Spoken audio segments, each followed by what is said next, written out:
So, James, like as you were looking at different properties, you bought land before. Can you tell me about what was your experience like? In buying different pieces of land. How would you compare and contrast it? Well, most of the properties I've purchased, I've gotten from tax sales, tax lien sales, or off of foreclosure lists or the sheriff's list, foreclosure list. Buy them cheap, 20, 30 cents on the dollar, and fix them up and rent them out until I get my money back, and then put them on the market for, just under the going rate in that neighborhood, and sell them in a week, or a few days, and Yes, yes, make my yes, money, yes. make money that way. Um, but this property that I bought, like I say, it's for my retirement. I want to go down there and build a house and a shed, something, maybe a pole building, something like that, that I can, put my tools in and have a workshop. I like to build furniture. I want to build another boat. I'd like to build a catamaran, um, um, so I can use that on the lake. Yes, I love it. Now, I'm curious, for someone that's interested, you talked about doing the tax sales or sheriff sales. Do you have any pieces of wisdom for anyone that's interested in doing something like that? Well,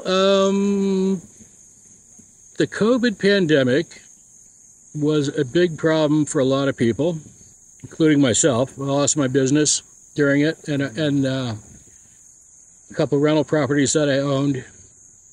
But because nobody could have public meetings, public gatherings, this forced all the counties, or just about all of them now, to go online, something that they've sworn they would never do. So almost all of the counties, I would say probably 80% of them now in the United States, have their auctions online. So it's a lot easier now for anybody that has a little bit of money and wants to do this. They can just go online, register, send in their deposit, and bid at the auctions. Of course, you have to do your due diligence. You can't just sign on and say, okay, I want this property. Yeah, you have to do a little checking Right, first right, and right. make sure there's no big liens against the property for our medical bills or utility bills that haven't been paid, or it's contractors liens or anything like that. But That was generally, all great advice. you can, with some work, take some work like anything, but work and research, I mean, you can find properties. Now, it's different. There's three types of setups that they use. There's the straight tax lien, which is you're not actually buying a deed to the property. You're paying the back taxes, and the owner has a period, to redeem their property, pay the back taxes and the fines and the fees, and get their property back. Probably 70 to 80% of people do, by the last week or so, pay back their properties, and then you get your money back plus interest, and that interest is set by each county, and it varies anywhere from like 10%, and there's some states and some counties that it goes up to 50%. So, I mean, you can't lose, and you're doing a good thing because you're giving that county the money they need to provide municipal services to their county residents. That tax money goes to pay for police force and EMS and schools and road repair and all kinds of stuff like that. So you're doing a good thing. Even if you don't get the property, you get your money back plus interest. You're bailing out the county, whichever county you invest in. But if the people don't redeem their property, then you get it for whatever you bid on. And then you just do a quiet title action to clear the title. And then you can do whatever you want with it. You can go there, live in it. You can rent it out. You can fix it up. You can sell it. You know, whatever you want. And then that's the lien states. And then there's the tax deed states where you go to the auction and you bid. If you're the winner, you get the deed to the property. Now, some of them have a redemption period and some don't. So generally in those, you usually end up with the property.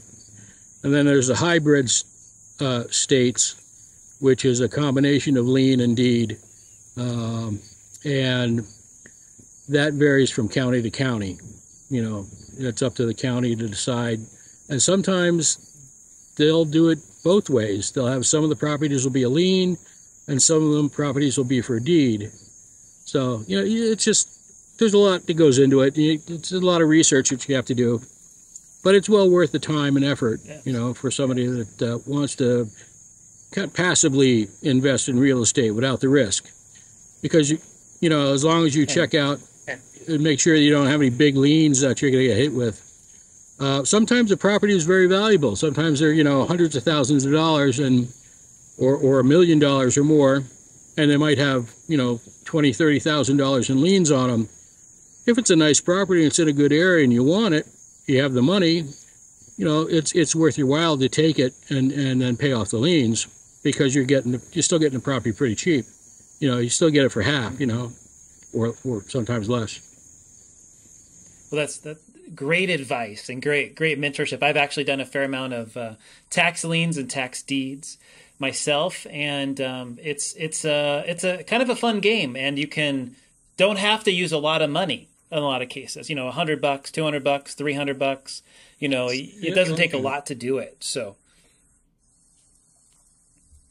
I would say, in my opinion, I'm curious to get your take, James, is it just takes a lot of organization. You know, you really have to be organized well and keep track of all of your different liens. Yeah, a basic spreadsheet, or even, you know, a tablet. You put columns on it, you know, a line tablet where you just draw columns down the side and keep track of it that way if you're not computer savvy. But yeah, you have to keep track of it, and you have to know when it comes due, when the redemption period is coming to an end, because if you don't redeem, you know, if somebody doesn't redeem, there's places where you will lose all your money. So you can either assign it to someone else or just pay the taxes on the property so you don't lose your money. Perfect. No, that was great wisdom. I'm sure someone's going to listen to this and is going to really enjoy learning more about this. I sure have.